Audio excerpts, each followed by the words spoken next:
Assalomu alaykum azizlar. Marhamat.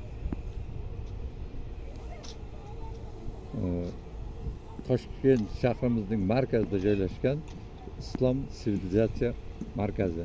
Uning yonida Baroqxon madrasasi. Baroqxon madrasasining yonida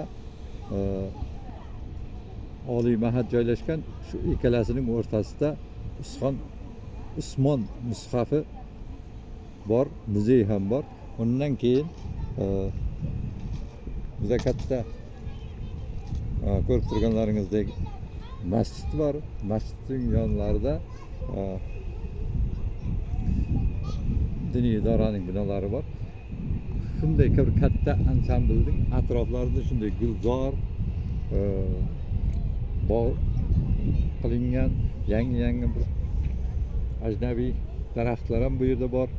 Undan tashqari chet atrofini to'la sharqona uslubda qurilgan do'konlar, yemakxonalar va har xil ko'ngilochar narsa binolar bor. Bu yana bir qiziq jihati shundaki, eski shaharning qadimiy uslubda yashayotgan hayotiga bevosita bog'lanib, ular bilan ko'rib tomosha qilishingiz mumkin. Mana bir tomonda Toshkent City'da ham ko'rinib turadi. Bir chaqirim nari berisi yonginasida Chorsu bozori. Marhamat, ham ziyoratga, ham bir tomoshaga, ham sayohatga kelishlaringiz mumkin.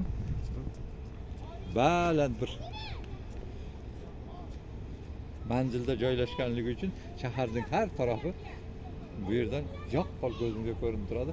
Kayfiyatingiz ochilib, bolalar yayraydigan joylar, juda bir o'ynaydigan maydonlar, kayfiyatni ko'taradigan joylar bu yerda juda ko'p.